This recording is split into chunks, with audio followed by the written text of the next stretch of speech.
ನಮ್ಮ senior ಸಿಟಿಸನ್ಗಳು. MR ನಾಯಕರು ಪ್ರಯತ್ನ ಮಾಡಿ ಇವರೆಲ್ಲರಿಗೆ ಕರೆಸಿದ್ದಾರೆ. ಆ ವಕೀಲರಿಗೆ ನನ್ನ ನಮ್ರ ವಿನಂತಿ, ಈ ಕೇಸ್ ಇಲ್ಲಿ ಇದೆ ಅಂದರೆ ಇದು ಫೈಲ್ ಮೇಲ್ ಬರಲಿಕ್ಕೆ ಸುಮಾರು ಒಂದು 10 ವರ್ಷ ಬೇಕು. ಈ ಫೈಲ್ ಮೇಲ್ ಬರಬೇಕಾದ್ರೆ 10 ವರ್ಷ ಅಟ್ಲೀಸ್ಟ್ ಬೇಕು ಇಲ್ಲೇ. ಆಮೇಲೆ ಬೇರೆ ಸಿಟಿಯಲ್ಲೇ ಹೈಕೋರ್ಟ್ನಲ್ಲೇ ಸುಪ್ರೀಂ ಕೋರ್ಟ್ನಲ್ಲೇ ಅದಕ್ಕೆ ಏನೂ ಬೆಲೆ ಇಲ್ಲ. ಒಂದು ಎಕ್ಸಾಂಪಲ್ ಕೊಡ್ತೇನೆ. ಒಂದು ಕೇಸ್ ಸುಪ್ರೀಂ ಕೋರ್ಟ್ನಲ್ಲೇ ಮ್ಯಾನೇಜ್ಮೆಂಟ್ ನೋಡಿ, ಅವರು ಲೇಬರ್ ಕೋರ್ಟ್ನಲ್ಲಿ ಹೊತ್ತು ಗೆದ್ದರು, ಅವರು ಹೈಕೋರ್ಟ್ನಲ್ಲಿ ಗೆದ್ದರು, ಆಮೇಲೆ ಸುಪ್ರೀಂ ಕೋರ್ಟ್ನಲ್ಲಿ ಹೋದರು. ಅಲ್ಲೇ ಅವಕಾಶ ಸಿಗಲಿಲ್ಲ ಮ್ಯಾನೇಜ್ಮೆಂಟ್ಗೆ, ಅಲ್ಲೇ ಫೇಲ್ ಆದರು.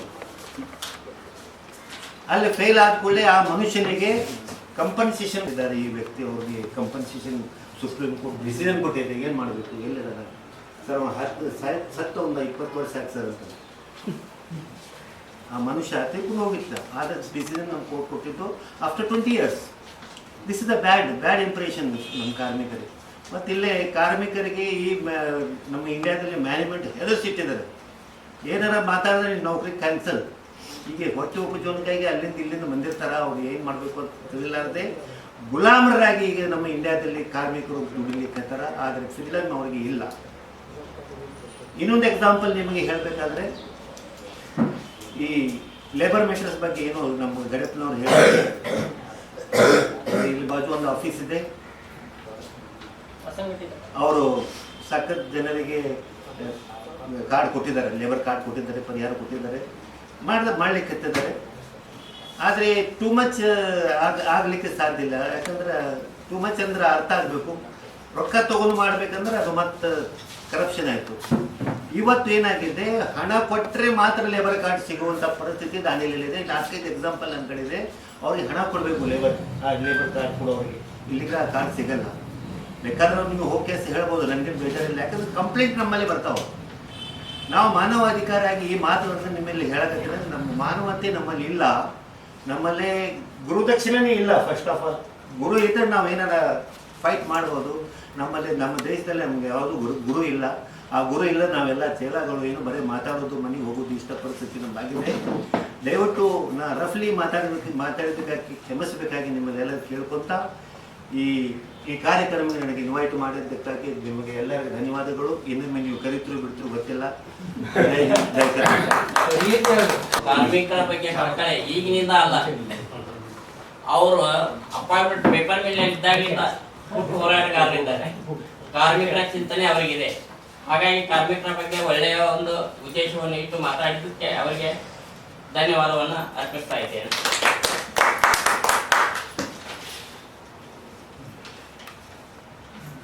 ಹಾಗೆ ಇವತ್ತಿನ ಕಾರ್ಯಕ್ರಮವನ್ನು ಉದ್ದೇಶಿಸಿ ಸುಮಿತ್ರ ಒರೆಗುಂಡಿಯವರು ಒಂದೆರಡು ಮಾತು ಮಾತಾಡ್ತಾರೆ.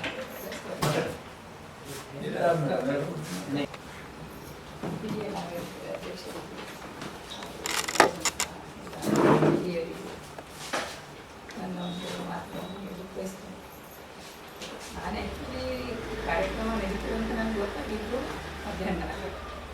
ಯಾವುದೇ ರೀತಿಯ ಪ್ರಿಪ್ರೇಷನ್ ಇಲ್ಲ. ಅದು ಒಂದು ಮಾತಾಡ್ತೆ ಅಂತ ಹೇಳಿದ್ರೆ ನಿಮ್ಮೆಲ್ಲರಿಗೂ ಒಂದು ಮನವಿ ಕೊಟ್ಟು ನಾನು ಒಂದೆರಡು ಮಾತಾಡಿ ಪ್ರಯತ್ನ ಮಾಡ್ತಾ ಇದ್ದೀನಿ. ಈ ದಿನ ನಾವೆಲ್ಲರೂ ಸೇರಿದ್ದು ಕಾರ್ಮಿಕರ ದಿನಾಚರಣೆ ಅಂಗವಾಗಿ ಸೇರ್ಕೊಂಡಿದ್ವಿ. ಈ ಕಾರ್ಮಿಕರು ಇಲ್ಲ ಅಂದರೆ ಯಾವುದೇ ಕೆಲಸ ಯಾರಿಂದಲೂ ಮಾಡ್ಲಿಕ್ಕೆ ಆಗೋದಿಲ್ಲ. ಕಾರ್ಮಿಕರು ಎಲ್ಲ ಪರಿಸ್ಥಿತಿಗಳು ಕಾರ್ಮಿಕರು ಬೇಕಂತ ನನ್ನ ಅಭಿಪ್ರಾಯ. ಕಾರ್ಮಿಕರಲ್ಲಿ ನೀವು ಕೇಳಿದ್ರೆ ನೀವು ಬೇರೆ ಎಲ್ಲ ವಿವರಣವಾಗಿ ಕೊಟ್ಟಿದ್ದಾರೆ. ಅವರು ಪ್ರತಿಯೊಂದು ಕಾರ್ಮಿಕರು ಇಂಥ ಇದರೊಳಗೆ ಎಲ್ಲ ಸಿಗ್ತಾರೆ, ಅವರೆಲ್ಲರೂ ಕಾರ್ಮಿಕರ ಇದರೊಳಗೆ ಬರ್ತಾರೆ, ಗ್ರೂಪ್ನಲ್ಲೇ ಬರ್ತಾರೆ ಅಂತೇಳಿ ಅದರೊಳಗೆ ನಾನು ವಿವರಿಸೋದಂಥದ್ದು ಯಾವುದೂ ಇಲ್ಲ. ಆದರೂ ಕಾರ್ಮಿಕರು ಇಲ್ಲದೆ ಇದ್ದರೆ ಮನುಷ್ಯನ ಜೀವನ ನಡೆಯುವುದಿಲ್ಲ ಅಂತ ನನ್ನ ಅಭಿಪ್ರಾಯ. ಪ್ರತಿಯೊಂದು ಹಂತದಲ್ಲಿ ಒಂದು ಕಾರ್ಮಿಕರ ಕೆಲಸ ಮಾಡೋರು ಬೇಕೇ ಬೇಕು. ಒಂದು ಸಣ್ಣ ಕೆಲಸದಿಂದ ಹಿಡಿದು ಒಂದು ದೊಡ್ಡ ಕೆಲಸ ಮಾಡಬೇಕಾದ್ರೂ ಒಂದು ಕಾರ್ಮಿಕರು, ಆ ಕಾರ್ಮಿಕನಿಗೆ ಯಾವುದೇ ರೀತಿ ಸೌಲಭ್ಯಗಳು ಸಿಗಬೇಕು ಅಂಥೇಳಿ ಸುಮಾರು ಹಿಂದೆಲ್ಲ ಹೋರಾಡಿದ್ದಾರೆ. ಈ ಸಿಗ್ತಾ ಇದ್ದಾವೆ ಅಂತೇಳಿ ನಾವು ಸುಮ್ಮನೆ ಕುತ್ಕೊಳ್ಳಿಕ್ಕೆ ಆಗೋದಿಲ್ಲ. ನಾವು ಪ್ರಯತ್ನ ಮಾಡಿದ್ರೆ ಮಾತ್ರ ನಮ್ಗೆ ಅದ್ರ ಉಪಯೋಗ ಸಿಗ್ತದೆ. ಈಗ ಕೆಲವೊಂದು ಯಾವ ಇಸ್ವಿಯಿಂದ ಎಂತೆಂಥ ಕಾರ್ಯಕ್ರಮಕ್ಕೆ ಲೇಬರ್ ಇದ್ರೆ ಕಾರ್ಡ್ ಮಾಡಿಸಿದ್ರೆ ಅನುಕೂಲತೆ ಇದೆ ಅಂತ ಹೇಳಿ ಎಲ್ಲ ವಿವರಣೆ ಕೊಟ್ಟಿದ್ದಾರೆ. ಈಗ ಅದನ್ನು ಸಾಧ್ಯ ಆದಷ್ಟು ಯಾರಿಗೆ ಗೊತ್ತಿಲ್ಲಲ್ಲ ಅದನ್ನೆಲ್ಲರಿಗೂ ಗೊತ್ತುಪಡಿಸಿ ಅದನ್ನು ತಗೊಳ್ಳಿ ಪ್ರಯತ್ನ ಮಾಡಿರಿ. ಒಂದು ವೇಳೆ ಸಿಗದೇ ಇದ್ರೆ ಇವರು ಮಾನವ ಹಕ್ಕುಗಳ ಅಧ್ಯಕ್ಷ ಇದ್ದಾರಲ್ಲ ಅವ್ರ ಹತ್ರ ಹೋಗ್ರಿ. ಇಲ್ಲ ನಮ್ಗೆ ಸಿಗಲಿಲ್ಲ ನಮ್ಗೆ ಹಿಂಗಾಗಿದೆ ಅಂತ ಹೇಳಿ ಅವ್ರನ್ನ ಮುಂದೆ ಇಟ್ಕೊಂಡು ಅದಕ್ಕೆ ಪ್ರಯತ್ನ ಮಾಡಿ. ಎಲ್ಲರಿಗೂ ಸಂಘಟನೆಗಳು ಇದ್ದಾರೆ, ಆ ಪ್ರತಿಯೊಂದನ್ನು ನಾವು ಉಪಯೋಗ ತಗೋಬೇಕು. ತಾನಾಗಲೇ ಬರ್ತದೆ ಬಿಡಿ ಅಂತೇಳಿ ಯಾರೂ ಮನೆ ತನಕ ಬಂದು ಯಾರೂ ಕೊಡೋದಿಲ್ಲ. ನಾವಾಗಲೇ ಮಗು ಹತ್ರ ತಾಯಿ ಹಾಲು ಕೊಡ್ತಾಳೆ, ಈಗ ನಮಗೆ ಕಷ್ಟ ಅಂತ ಬಂದಾಗ ಅದನ್ನು ನಾವು ಉಪಯೋಗ ತೊಗೊಂಡಾಗ ಮಾತ್ರ ಅದು ಉಪಯೋಗ ಬರ್ತದೆ. ಇಷ್ಟೇ ಹೇಳಿ ನನ್ನ ಮಾತು ಸುಮಿತ್ರಾ ಮೇಡಮ್ ಅವರು ಕಾರ್ಮಿಕರನ್ನು ಉದ್ದೇಶಿಸಿ ಮಾತನಾಡಿದ್ದಕ್ಕೆ ಅವರಿಗೆ ಧನ್ಯವಾದವನ್ನು ಅರ್ಪಿಸ್ತಾ ಇದ್ದೇನೆ. ಹಾಗೆ ಇವತ್ತಿನ ಕಾರ್ಯಕ್ರಮವನ್ನು ಕುರಿತು ಕಾರ್ಯಕ್ರಮವನ್ನು ಕುರಿತು ಶ್ರೀಮತಿ ಜಯಾಡಿ ನಾಯ್ಕ ಅವರು ಮಾತಾಡ್ತಾರೆ. ಎಲ್ಲರಿಗೂ ನಮಸ್ಕಾರ, ಹಿರಿಯರಿಗೂ ನಮಸ್ಕಾರ. ಇವತ್ತಿನ ಮೇ 1 ನಾವೇನು ಕಾರ್ಮಿಕರ ದಿನಾಚರಣೆ ಅಂತ ಆಚರಿಸ್ತಿದ್ದೀವಿ, ಅದೆಲ್ಲ ಇವತ್ತು ನಾವೆಲ್ಲರೂ ಸೇರಿ ಇವತ್ತಿನ ದಿನ ಆಚರಿಸ್ತಾ ಇದ್ದೀವಿ. ಈ ಕಾರ್ಮಿಕರ ದಿನಾಚರಣೆಯನ್ನು ನಾವು ಇವತ್ತು ಶ್ರಮದ ಗೌರವದ ದಿನ ಅಂದುಕೊಂಡು ನಾವು ಈ ದಿನವನ್ನು ಆಚರಿಸ್ತಿದ್ದೇವೆ. ಶ್ರಮದ ಜೀವನ ಅಂದರೆ ಕಾಯಕವೇ ಕೈಲಾಸ, ಏನು ಕೆಲಸ ಮಾಡಿದ್ರೆ ದೇವರು ಕೊಡ್ತಾನೆ ಬಿಡು ಅಂತಲ್ಲ.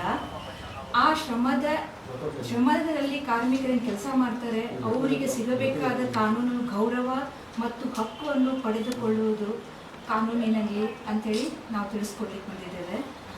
ಅಲ್ಲದೆ ಕಾರ್ಮಿಕರು ಅಂತ ಬಂದಾಗ ಪುರುಷ ಹಾಗೂ ಮಹಿಳೆಯರು ಇರ್ತಾರೆ.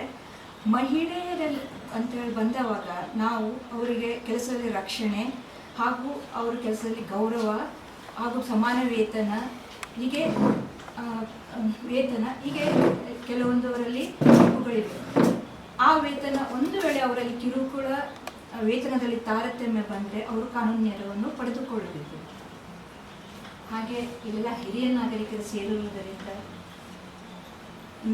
ನಮ್ಮ ಅನುಭವದ ಬೆಳಕು ಹಿರಿಯ ನಾಗರಿಕರು ಅಂತೇಳಿ ನಾನು ಇವತ್ತೊಂದು ಮಾತು ಹೇಳಿಕ್ಕೆ ಬಯಸ್ತೇನೆ. ಅವರಿಗೆ ನಮ್ಮ ವಕೀಲರಿಂದ ಅವರಿಗೆ ಒಂದು ನಮಸ್ಕಾರವನ್ನು ತಿಳಿಸಲು ಬಯಸ್ತೇನೆ. ಸಮಾಜದಲ್ಲಿ ಏಳಿಗೆ ಆಗಬೇಕಾದ್ರೆ ಕಾರ್ಮಿಕರ ಶ್ರಮವನ್ನು ಏಳಿಗೆ ಆಗಬೇಕು, ನ್ಯಾಯ ಸಿಗಬೇಕು. ಹಾಗೆ ಹಿರಿಯರಿಗೆ ಅವರಿಗೆ ಗೌರವ ಸಿಗಬೇಕು. ಹಾಗೆ ಏನು ಸಾಮಾನ್ಯರಿಗೆ ಕಾನೂನಿನಲ್ಲಿ ನ್ಯಾಯ ಸಿಗಬೇಕು ಅಂಥೇಳಿ ನಾನು ಕೆಲವೊಂದು ಸಣ್ಣ ವಿವರಣೆಯನ್ನು ಕೊಟ್ಟೆ. ಈ ಸಂದೇಶವನ್ನು ಈ ಪ್ರಕಾರ ಈ ನಮ್ಮ ಹಿರಿಯ ನಾಗರಿಕರ ಹಾಗೂ ಕಾನೂನಿನ ಪ್ರಕಾರ ಅವೆಲ್ಲವೂ ರವಾನೆ ಆಗಲಿ, ಈ ಸಂದೇಶ ರವಾನೆ ಆಗಲಿ ಅಂಥೇಳಿ ನಾನು ಹೇಳಿ ಒಂದೆರಡು ಮಾತು ಮುಗಿಸ್ತೀನಿ.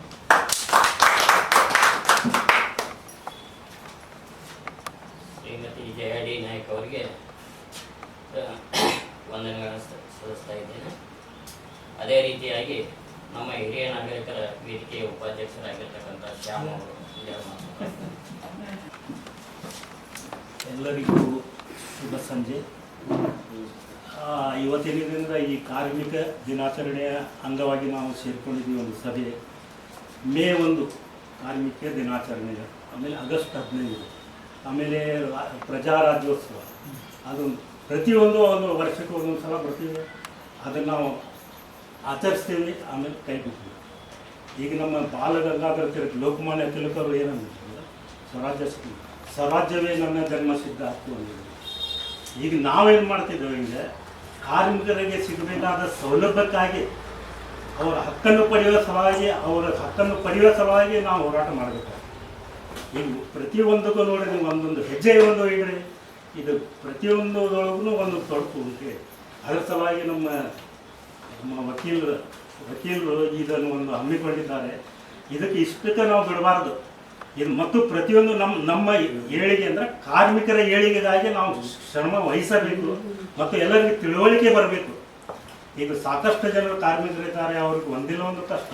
ಈಗ ಪೇಪರ್ ಮಿಲ್ನೊಳಗೆ ಹೋಗ್ಬೇಕು, ESI ಹಾಸ್ಪಿಟಲ್ ಒಂದು ಡಾಕ್ಟರ್ ಬಾಕಿದು, ಆಮೇಲೆ ಜನರಲ್ ಹಾಸ್ಪಿಟ್ಲಿಗೆ ಹೋಗ್ರಿ.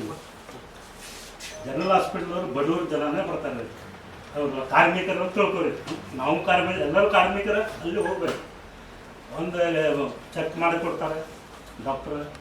ಅಲ್ಲಿ ನಾವು ಒಂದು ಇಂಜೆಕ್ಷನ್ ಆಗಲಿ ಒಂದು ಮೆಡಿಸಿನ್ ಆಗಲಿ ತೊಗೊಳಕ್ಕೆ ಹೋಗ್ತೇವೆ. ಅಲ್ಲಿ ನೋಡ್ತಾರಲ್ಲ, ಈಗಿಲ್ಲ ನಮ್ಮ ಹತ್ರ, ಇದಿಲ್ಲ ಅಂತ ಬರ್ದು ಕೊಡ್ತಾರೆ. ಯಾಕ್ರಿ ಅದ? ನಾನು ಡೈರೆಕ್ಟ್ ಆ ದಿವಸ ಹೋಗಿ DHO ಫೋನ್ ಮಾಡಿದ್ದೆ. ನಾನು ಏನು ಸರ ಹಿಂಗೆ ಮಾಡೋದು ನಮ್ಮನ್ನು ತಾಬಡ್ದು ಅವರು ಬೇರೆಯವ್ರಿಗೆ ಯಾರು ಕರೆಸಿ ಮಾತಾಡಿದರು. ಈಗ ಮೊದಲಿನ ಹಂಗೆ ಒಂದು ಪೋಸ್ಟ್ ಹಾಕಿದ್ರೆ 6 ತಿಂಗಳಿಗೆ ಹೋಗಿ ಮುಂದೆ ಹಂಗಿಲ್ಲ. ಡೈರೆಕ್ಟ್ ಕೊರಿಯರ್ ಥ್ರೂ ಬರ್ತೈತೆ ರೀ. ಅದು ಅವರೆಲ್ಲ ಅವ್ರಿಗೆ ಜೋರು ಮಾಡಿದ್ರು. ಅದು ಜೋರು ಮಾಡೋದು ನಾವು ನಮ್ಮ ಹಕ್ಕಿನ ಸಲುವಾಗಿ ನಾವು ಹಿಂಗೆ ಜೋರು ಮಾತಾಡಿದ್ರೆ ಎಲ್ಲರ ಕಣ್ಣಾಗ ನಾವು ಬರ್ತೀವಿ. ಇವ ಆ ದಿವ್ಸ ಮಾಡಿದ್ರಲ್ಲ. ಅದಕ್ಕೆ ಪ್ರತಿಯೊಂದು ನಮ್ಮ ಹಕ್ಕ ಸಲುವಾಗಿ ನಾವು ಈ ಸಲ ಹೋರಾಟ ಮಾಡಿದ್ರು ತಪ್ಪು. ಅದ್ರ ಸಲುವಾಗಿ ನಾವು ಏನು ಮಾಡ್ತೀವಿ ಈ ಅವ್ರಿಗೆ ನಾವೆಲ್ಲ ಒಂದು ತಿಳಿಸಿ ಒಂದು ಸಂಘಟನೆ, ದೊಡ್ಡ ಸಂಘಟನೆ ಮಾಡಬೇಕು. ಎಲ್ಲ ಕಡೆ ಹೋಗಿ ಯಾವ ಕಾರ್ಮಿಕರಿಗೆ ಯಾವ ಸವಲತ್ತು ಸಿಗೋಂಗಿಲ್ಲ ಅಂಥಲ್ಲಿ ಹೋಗಿ ನಾವು ಇದು ಮಾಡಬೇಕು. ಈಗ ನಾವು ಇವತ್ತು ಕೊಡಿದ್ವಿ ಮತ್ತು ನಾಳೆ ಮಾಡ್ಕೊಡ್ತೀವಿ. ಅದೇ ಮತ್ತು ಸಂವಿಧಾನ ಪ್ರಕಾರ ಯಾರು ನಡ್ಕೊಳ್ಳೋಂತಾರೆ ಹೇಳಿ. ಇನ್ನು ಮಾತಾಡಿದ್ರೆ ಭಾಳ ಐತ್ರಿ. ಅದ್ರ ಸಲುವಾಗಿ ನನಗೆ ಮಾತಾಡಲು ಅವಕಾಶ ಮಾಡಿಕೊಡೋದಕ್ಕೆ ಶ್ಯಾಮ್ ಬೆಂಗಳೂರು ಅವರಿಗೆ ಧನ್ಯವಾದಗಳು. ಇಂದಿನ ಕಾರ್ಯಕ್ರಮವನ್ನು ಉದ್ದೇಶಿಸಿ ದೇಶಾಯ ಅವರು ಒಂದು ಎರಡು ಮಾತಾಡ್ತಾರೆ. ಶ್ರೀ ರವಿ ಸುತಾರ್ ಅವರು ಎರಡು ಮಾತಾಡ್ತಾರೆ. ಕಾರ್ಯಕ್ರಮದ ಉದ್ದೇಶಿಸಿ ನಮ್ಮ ಹಿರಿಯ ನಾಗರಿಕರ ಸಮಿತಿ ಹಾಗೂ ನಾಗರಿಕರ ಸಮಿತಿಯ ಅಧ್ಯಕ್ಷರಾಗಿರ್ತಕ್ಕಂಥ MR ನಾಯಕ್ ಅವರು ಈ ಕಾರ್ಯಕ್ರಮವನ್ನು ಉದ್ದೇಶಿಸಿ ಒಂದು ಎರಡು ಮಾತಾಡ್ತಾರೆ.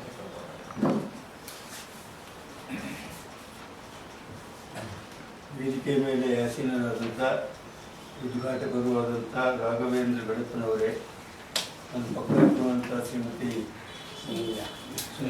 ಸುಮಿತ್ರಾಬಾಯಿ ಅವರೇ, ಗೀತಾಬಾಯಿ ಅವರ ನಾಯಕರೇ, ವಿನೋದ್ ಪಿಜಾದೇವರೇ, ನನ್ನ ಸಂಘಟನೆ ಕೆಲಸ ಮಾಡೋದವರು, ಕೃಷಿಯಲ್ಲಿ ನಮ್ಮ ಉಪಾಧ್ಯಕ್ಷರಾದಂಥ ಶ್ಯಾಮ್ ಅವರೇ, ನಮ್ಮ ಖಜಾಂಚಿ ಆದಂಥ ಏನಿಲ್ಲ ಆದರೆ ಖಜಾಂಚಿ ಎಂಬುದೊಂದು ಇದೆಯಲ್ಲ ದೇಸಾಯಿ ಅವರೇ, ಹಾಗೂ ಎದುರುಗಡೆ ಇದ್ದಂಥ ನನ್ನ ಕಾರ್ಯದರ್ಶಿಗಳು ಆದಪ್ಪ ಅವರೇ ನಿರೂಪಣೆ ಮಾಡಿದ್ದಾರೆ. ನಮಗೆಲ್ಲ ತಾವಿಗೆ ಸ್ವಾಗತ ಬಯಸ್ತೇನೆ. ನಾನು ನನ್ನ ಆಫೀಸ್ನಾಗ ಮಾಡ್ರಿ ಅಂತ ಅವ್ರಿಗೆ ರಿಕ್ವೆಸ್ಟ್ ಮಾಡಿ ಕರ್ಕೊಂಡ್ಬರ್ಲಿಲ್ಲ. ಯಾರು ಅಂದ್ರೆ ಅವಾಗ ಅವ್ರಿಗೆ ಗಮನಕ್ಕೆ ಕೊಟ್ಟೊಯ್ತಾರೆ. ನನಗೆ ಅವ್ರಿಗೆ ಹೇಳಿದ್ದಕ್ಕೆ ನಾನು ನನ್ನ ಆಫೀಸ್ನಾಗ ಮಾಡ್ರಿ, ಏನೂ ಕೆಲಸ ಇಲ್ಲ ರೀ. ಕುರ್ಚಿಗಳನ್ನು ಅಷ್ಟೇ ಅಡ್ಜಸ್ಟ್ ಮಾಡಿದ್ದೀನಿ ಅಷ್ಟೇ. ಅದು ನಮ್ಮ ಕಾರ್ಯದರ್ಶಿಗಳನ್ನ ಅವರು ಮೊದಲನೇ ಮಾಡಿದ್ದಾರೆ. ಅದು ಒಂದು ಸಮಾಧಾನಕರ ಸುದ್ದಿ ಅಂತಂದರೆ, ನಾನು ಒಬ್ಬ ಕಾರ್ಮಿಕನಾಗಿ ಈ ಊರಿನಲ್ಲಿ ಬೆಳೆದಿದ್ದೇನೆ. ಇವತ್ತಿಗೆ ಈ ಸಂಘದ ಈ ಹಿರಿಯ ನಾಗರಿಕರ ಮತ್ತು ನಾಗರಿಕ ಸಮಿತಿ ಅಧ್ಯಕ್ಷನಾಗಿ ದಾಂಡೇಲಿಯ ಜನತೆ ನನ್ನನ್ನು ಮಾಡಿದ್ದಾರೆ. ಸುಮಾರು ಒಂದು 50-60 ವರ್ಷಗಳ ಹಿಂದೆ ಹೊರದೇಶಗಳಲ್ಲಿ ಕಾರ್ಮಿಕರ ಪರವಾಗಿ ಹೋರಾಟ ನಡೀತಿತ್ತು. ನಮ್ಮ ದೇಶದಲ್ಲಿ ಅವಾಗ ಏನೂ ಆಗಲೇ ಇಲ್ಲ. ಸ್ಟಾಲಿನ್ ನಂತರವರು ಕಾರ್ಮಿಕರ ಹೋರಾಟದಲ್ಲಿ ಭಯಂಕರ ಹೋರಾಟ. ನಾವು ಬೆಳಿಗ್ಗೆ 7 ಗಂಟೆ ಡ್ಯೂಟಿ ಹೋದ್ರೆ 12 ಗಂಟೆ ಡ್ಯೂಟಿ ಮಾಡೋದು ಮನುಷ್ಯ ನಾನು. ರಾತ್ರಿ ಸಾಯಂಕಾಲ 6 ಗಂಟೆ ಅಂದರೆ 12 ತಾಸು. ನನ್ನ ಮುಂದೆ ಎಷ್ಟೋ ಪಾಪ ನಮ್ಮ ಕಾರ್ಮಿಕರು ದುಡಿತಿದ್ರು. 1968-70ಯಲ್ಲಿ ಆ ಪೀರಿಯಡ್ನಲ್ಲಿ ಅಲ್ಲಿ ಲಲಿನ ಹೋರಾಟ ಮಾಡೋದ್ರಿಂದ 8 ತಾಸು ಡ್ಯೂಟಿ ಕಾರ್ಮಿಕರಿಗೆ 8 ತಾಸು ಡ್ಯೂಟಿ ತಗೊಳ್ಬೇಕು ಅನ್ನುವಂಥ ಕಾಯ್ದೆ ಯಾವಾಗ ಬಂತು, ಅದನ್ನು ನಮ್ಮ ದೇಶದಲ್ಲಿ ಅಳವಡಿಕೆ ಮಾಡಿಕೊಂಡ್ರು. ಆವಾಗ ನಾವೆಲ್ಲ 8 ತಾಸು ಡ್ಯೂಟಿ ಮಾಡಿದ್ವಿ. ಅದೊಂಥರ ನಮ್ಮ ಆರ್ಜಿ ಸ್ಥಳೀಕರು, ಜಿ ವಿ ಪವಾರ್ ಅಂತವರು ಹೋರಾಟ ಭಯಂಕರ ಮಾಡಿದ್ದಾರೆ. ಅವಾಗ ನಾವು ಸಣ್ಣ ಮಕ್ಕಳು.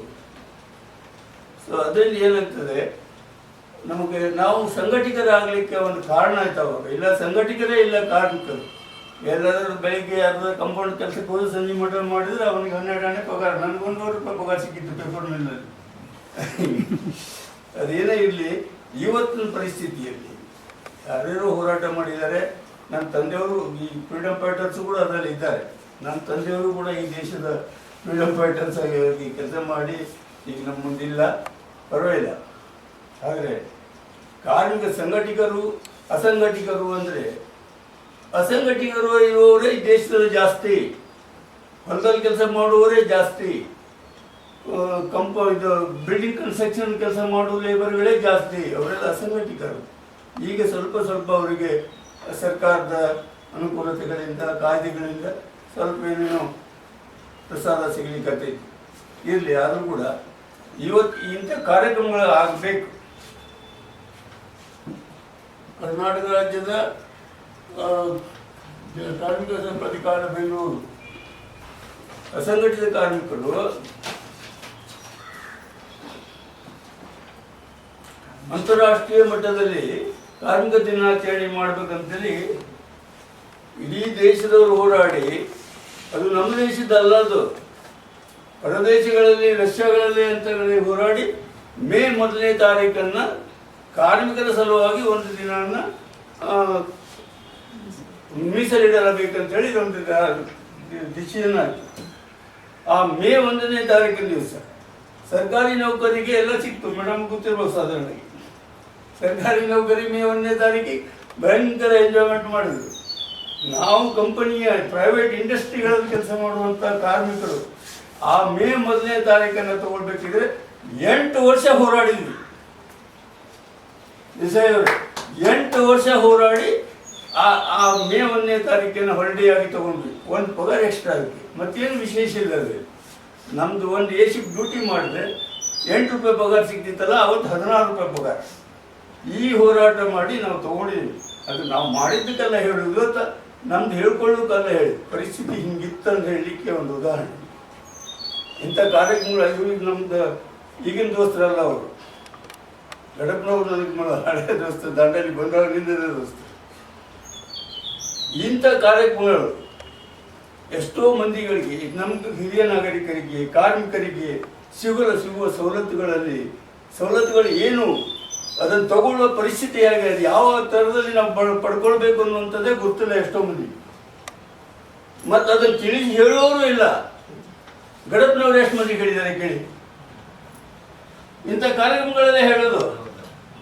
ಒಂದು ವೇಳೆ ನನ್ನಂತಹ ದಿಮಾಗ್ ತಲೆ ಇಲ್ಲದ ಮನುಷ್ಯ ಒಬ್ಬ ಕಡೆ ಹೋದರೆ ಅವ್ರಿಗೆ ಪುರ್ಸತ್ತಿರಲಿಲ್ಲ ಹೇಳಲಿಕ್ಕೆ, ಒಪ್ಕೊಳ್ತಿಲ್ಲ ಇಲ್ಲ, ತಿಳಿತಾ ಇಲ್ಲ. ನಾ ಹೇಳಿದ್ದು, ಒಂದು ವೇಳೆ ನಮ್ಮಂಥ ಬಡ ಜನ, ಬುದ್ಧಿವಂತರಲ್ಲದವರು, ತಿಳುವಳಿಕೆ ಇಲ್ಲದವರು ಸಂಬಂಧಪಟ್ಟ ಅಧಿಕಾರಿಗಳಿಂದ ಹೋದರೆ ಆ ವಿಷಯದ ಮಾತಾಡೋದಿಲ್ಲ, ಸುಮ್ಮನೆ ಹೋಗುದು. ಅವ್ರು ಹೇಳಿರಲ್ಲ, ನಮ್ಮ ಉಪಾಧ್ಯಕ್ಷ ಹೇಳಿದ್ರಲ್ಲ, ಕೇಳೋರಿಲ್ಲ, ಪುರ್ಸತ್ತಿಲ್ಲ, ಯಾರಿಗೂ ಪುರ್ಸತ್ತಿಲ್ಲ. ನಾವು ರಿಟೈರ್ಡ್ ಆಗೇವೆ, ರಿಟೈರ್ಡ್ ಆಗೋಕ್ಕಿಂತ ಮೊದಲಾರು ಪುರ್ಸತ್ತಿತ್ತು, ರಿಟೈರ್ಡ್ ಆದ್ಮೇಲೆ ಪುರ್ಸತ್ತೇ ಇಲ್ಲ. ಮೊಮ್ಮಕ್ಕಳು ಆಡ್ಸೋದ್ರಾಗ ಹೋಗ್ತಾ ಇವು, ಮಾರ್ಕೆಟಿಗೆ ಹೋಗೋದ್ರಾಗ ಹೋಯ್ತು. ಏನೇ ಆಗಲಿ, ಇವತ್ತಿನ ಕಾರ್ಯಕ್ರಮ ನಮ್ಗೆ ಮಾತಾಡ್ಲಿಕ್ಕೆ ಭಾಳಷ್ಟು ವಿಷಯ ಇದೆ. ಏಜ್ ಆಗಿದೆ ನನಗೆ ಮರ್ತೋಗ್ತಾ ವಿಷಯಗಳು. ಏನೇ ಇರಲಿ, ಇನ್ನೂ ನನಗೆ ಮಾತಾಡಬೇಕು ಅವಕಾಶ ಇದೆ, ಮಾತಾಡೋಕ್ಕೆ ಅವಕಾಶ ಇದೆ. ಸಬ್ಜೆಕ್ಟ್ಗಳ ನೆನಪು ಬರೋಂಗೂ ಮಾತಾಡ್ಲಿಕ್ಕೆ ಬರ್ತದೆ. ಇಂಥ ಕಾರ್ಯಕ್ರಮಗಳು ಮೇಲೆ ನಡೀತಾ ಇರಬೇಕು. ನಮ್ಮ ಹಿರಿಯ ನಾಗರಿಕರ ವತಿಯಿಂದ ಇವತ್ತು ನಮ್ಮೆಲ್ಲರ ಮುಂದೆ ನಿಮ್ಗೆ ಹೇಳ್ತೇನೆ, ನೀವೆಲ್ಲೇ ಯಾವ ಕಾರ್ಯಕ್ರಮ ಮಾಡಿ ನಮ್ಮ ಜನರನ್ನು ಅದನ್ನು ಕೊಡ್ತೀನಿ. ಸವಲತ್ತುಗಳು ಕೊಡ್ಸೋಕ್ಕೂ ನೀವು ಅಷ್ಟೇ ಪ್ರಯತ್ನ ಮಾಡೋದು. ಫಿರೋಜ್ ಅವರೇ, ನಿಮ್ಮ ಮುಂದೆ ಹೇಳಿರ್ತೇನೆ, ಸೀರಿ ನನಗಿದ್ದವರು ಸೀನಿಯರ್ಸ್ ನೀವು ಹೇಳ್ತೇವೆ. ಅದಕ್ಕೆ ನನಗೆ ಇಲ್ಲಿಗೆ ಅವಕಾಶ ಕೊಟ್ಟಿದ್ದಕ್ಕೆ ನಮ್ಮದೇ ಆಫೀಸ್ ಬಿಟ್ರಿ, ಹಿರಿಯ ನಾಗರಿಕರ ಆಫೀಸು. ಒಂದು ಎಕ್ಸಾಂಪಲ್ ಹೇಳ್ತೇನೆ. ಈಗ ಒಂದು 15 ದಿವಸ ಹೋದಲ್ರಿ, ಒಂದು ಅರ್ಜಿ ಕೊಟ್ಟು ಬಂದಿದ್ರಿ, ಗಾಳಿ ಶೀಟ್ ಹಾರೋಗಿ ಹೋಗಿ 3 ಫೂಟ ಹೊರಗೆ ಬಂದವ್ರು, ಸ್ವಲ್ಪ ಸರಿ ಮಾಡಿಸ್ಕೊಡ್ರಿ. ನಮ್ಮ ಕಡೆ ಹತ್ತಲಿಕ್ಕೆ ಆಗ್ತದಂದ್ರಿ. ನಮ್ಮಲ್ಲಿ ಇರುವವರು ಎಲ್ಲರೂ 70 ವರ್ಷ 80 ವರ್ಷ ವಯಸ್ಸಿನವರು. ಏನು ಮಾಡ್ಲಿಕ್ಕೆ ಆಗ್ತದೆ? ಮೇಡಮ್ ಹೇಳ್ತಾರೆ, ಅಲ್ಲಿ ಇಂಜಿನಿಯರ್ ಮೇಡಮ್ ಇದ್ದಾರೆ, ಎಸ್ಟಿಮೇಟ್ ಮಾಡ್ತೀನಿ. ಅದೇ ತಗಡು ಹಿಂಗೆ ಸರಿಸಿ ಒಂದು ಸಿಮೆಂಟ್ ತರಿಸ್ಬೇಕಪ್ಪ, ಅದಕ್ಕಿಂತ ಎಸ್ಟಿಮೇಟ್ ರೀ. ನಾನು ಕೌನ್ಸಿಲರ್ ಕೆಲಸ ಮಾಡಿದ್ದೇನೆ ರೀ, 2 ಸಲ ಕೌನ್ಸಿಲರ್ ಆಗಿದ್ದೇನೆ. ಅದಕ್ಕೆ ಏನಿಲ್ಲ ರೀ, ಅಲ್ಟ್ರೇಟ್ ಮಾಡ್ಲಿಕ್ಕೆ ಬರ್ತಿದ್ವಿ. ಪೌಡರ್ ಇಲ್ಲಿ ಹೊಡಿ, ಪೌಡರ್ ಇಲ್ಲಿ ಹೊಡೋದು, ಅಷ್ಟೇ ಬರೋದು. ಅಷ್ಟು ಮಾಡೋದೇ ಇಲ್ರಿ ಯಾರು, ಯಾರಿಗೆ ಹೇಳ್ಬೇಕು? ಅದಕ್ಕೆ ದಯಮಾಡಿ ತಪ್ಪು ತಿಳ್ಕೊಬೇಡಿ, ಇಷ್ಟೆಲ್ಲ ಮಾತಾಡಿದೆ ಅಂತ. ಪರಿಸ್ಥಿತಿನೇ ಹಂಗಿದೆ. ಇಲ್ಲ ಸರ್, ಅದನ್ನು ಎಸ್ಟಿಮೇಟ್ ಮಾಡ್ದೆ ಅಂತ ಹೇಳಿರಲ್ಲ, ಎಸ್ಟಿಮೇಟ್ ಅದು ಹಂಗೆ ಆಗುದಿಲ್ಲ, ಅದೇನು ಕೆಲಸ ಆಗುದಿಲ್ಲ. ಬರೀ ಹೇಳೋದು ಅಷ್ಟೇ, ಒಂದು ಎಸ್ಟಿಮೇಟ್ ಮಾಡ್ತಾ ಇದ್ದಾರೆ. ಅದು ಏನಿದ್ರೆ ಇವತ್ತಿನ ಕಾರ್ಯಕ್ರಮಗಳು ಇಲ್ಲಿ ಆದದ್ದು ನಮ್ಗೆ ತುಂಬಾ, ನನಗಷ್ಟೇ ಅಲ್ಲ, ನಮ್ಮೆಲ್ಲ ನಮ್ಮ ಕಮಿಟಿಯವರಿಗೆ ಖುಷಿಯಾಗಿದೆ. ನಾನು ಇದಕ್ಕೆ ನಿಮ್ಗೆಲ್ಲರಿಗೂ ನಾನು ಈ ಕಾರ್ಯಕ್ರಮ ಮಾಡಿದ್ದಕ್ಕೆ ನಮ್ಮ ವತಿಯಿಂದ, ನಮ್ಮ ಹಿರಿಯ ನಾಗರಿಕ ವತಿಯಿಂದ ನಿಮಗೆಲ್ಲ ಧನ್ಯವಾದ ಹೇಳಿ, ನನಗೆ ಮಾತಾಡ್ಲಿಕ್ಕೆ ಅವಕಾಶ ಕೊಟ್ಟು, ಅದು ಈ ಮೇಡಮ್ ಬಾಜಿ ಕೂತ್ಕೊಂಡು ಮಾತಾಡ್ಲಿಕ್ಕೆ ಅವಕಾಶ ಕೊಟ್ಟು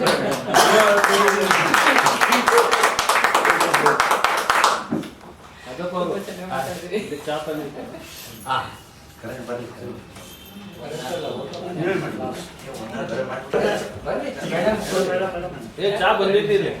ಕಾನೂನು ಸೇವಾ ಸಮಿತಿ ದಾಂಡೇಲಿ, ನ್ಯಾಯವಾದಿಗಳ ಸಂಘ ದಾಂಡೇಲಿ ಮತ್ತು ನಾಗರಿಕ ಹಾಗೂ ಹಿರಿಯ ನಾಗರಿಕರ ಸಮಿತಿಯ ದಾಂಡೇಲಿ ಇವರ ಸಂಯುಕ್ತ ಆಶ್ರಯದಲ್ಲಿ ನಡೆದಿರ್ತಕ್ಕಂಥ ಅಂತಾರಾಷ್ಟ್ರೀಯ ಕಾರ್ಮಿಕ ದಿನಾಚರಣೆಯನ್ನ ಇವತ್ತು ಹಮ್ಮಿಕೊಂಡಿತ್ತು. ಈ ಕಾರ್ಯಕ್ರಮದ ಉದ್ಘಾಟಕರಾಗಿ ನಮ್ಮ ರಾಘವೇಂದ್ರ ಗಿಡಪ್ಪನವರು ವಕೀಲರು. ಈಗ ಅವ್ರು ಕಾರ್ಮಿಕರ ಬಗ್ಗೆ ಅಷ್ಟು ಮಾತಾಡಿದ್ರು, ಅದಷ್ಟೇ ಅಲ್ಲದೆ ಪ್ರತಿ ಹಳ್ಳಿಗೂ ಹೋಗಿ ಕಾನೂನನ್ನ ಅರಿವುಗಳನ್ನು ತಂದು ಕೊಡ್ತಾ ಇದ್ದಾರೆ. ಅವರಿಗೆ ನಮ್ಮ ವತಿಯಿಂದ ಧನ್ಯವಾದಗಳನ್ನು.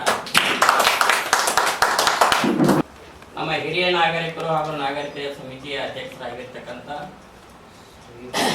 MR ನಾಯಕ್ ಅವರು ಕಾರ್ಮಿಕರ ಬಗ್ಗೆ ಚಿಂತನೆ ಮಾಡಿರ್ತಕ್ಕಂಥವ್ರು, ಪೇಪರ್ ಮಿಲ್ನಲ್ಲಿ ಸೆಟಲ್ಮೆಂಟ್ ಮಾಡಿರ್ತಕ್ಕಂಥ ಲೀಡರ್ಶಿಪ್ ವಹಿಸಿ ಮಾಡಿದ್ದಾರೆ. ಅಷ್ಟಲ್ಲದೆ ನಮ್ಮ ಹಿರಿಯ ನಾಗರಿಕರ ಸಮಿತಿಯ ಅಧ್ಯಕ್ಷರು ಆಗಿದ್ದಾರೆ. ಅವರಿಗೂ ಕೂಡ ನಾನು ಈ ಕಾರ್ಯಕ್ರಮ ವತಿಯಿಂದ ಧನ್ಯವಾದಗಳನ್ನು. ಮತ್ತು ಫಿರೋಜ್ ಫಿರ್ಜಾದಿ ಅವರು, ಇವರು AITUC ಸಂಘಟನೆಯಲ್ಲಿ ಇದ್ದಿರ್ತಕ್ಕಂಥವ್ರು, ಕಾರ್ಮಿಕರ ಅತಿ ಹೆಚ್ಚಿನ ಕಳಕಳಿ. ಅವ್ರ ಹೋರಾಟ ಮೊದಲಿಂದ ಆದರೂ ಹೋರಾಟದಿಂದ ಬಂದಿದ್ದಾರೆ ಮತ್ತು ಈಗ ಮಾನವ ಹಕ್ಕು ಹೋರಾಟಗಾರರ ಸಮಿತಿಯಲ್ಲಿಯೂ ಇದ್ದಾರೆ. ಅದಲ್ಲದೆ ಪ್ರತಿಯೊಂದು ಸಂಘಟನೆಯಲ್ಲಿ ಅವರು ಭಾಗಿಯಾಗ್ತಾ ಇದ್ದಾರೆ. ಅವ್ರಿಗೂ ಕೂಡ ನಾವು ಈ ಕಾರ್ಯಕ್ರಮದಿಂದ ಅವ್ರಿಗೆ ಧನ್ಯವಾದಗಳನ್ನು ಅರ್ಪಿಸ್ತಾ ಇದ್ದೇವೆ. ಹಾಗೆ ನಮ್ಮ ಸಂಘದ ಉಪಾಧ್ಯಕ್ಷರಾಗಿರ್ತಕ್ಕಂಥ ಶ್ಯಾಮ್ ಬೆಂಗಳೂರವ್ರಿಗೂ ಕೂಡ ನಾವು ಸ್ವಾಗತ ಬಯಸ್ತೇವೆ, ವಂದನಾರ್ಪಣೆ ಸಲ್ಲಿಸ್ತಾ ಇದ್ದೇವೆ. ನಮ್ಮ ಕೋಶಾಧ್ಯಕ್ಷರಾಗಿರ್ತಕ್ಕಂಥ DG ದೇಸಾಯಿ ಅವರಿಗೂ ನಾವು ಅವರಿಗೆ ತುಂಬ ಹೃದಯದಿಂದ ವಂದನೆಗಳನ್ನು ಅರ್ಪಿಸ್ತಾ ಇದ್ದೇವೆ. ಶ್ರೀಮತಿ ರೂಪಾ ಕಿರವಾಡ್ಕರ್ ಅವರಿಗೂ ಕೂಡ ನಾವು ಧನ್ಯವಾದಗಳನ್ನು.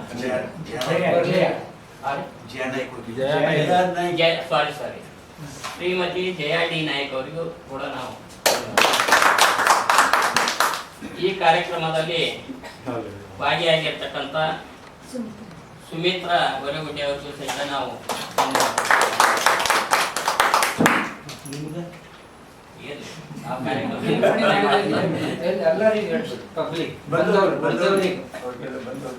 ಬೇರೆ ಬೇರೆ ಸಂಘಟನೆಯಿಂದ ಬಂದವರಿಗೆ ಧನ್ಯವಾದಗಳು.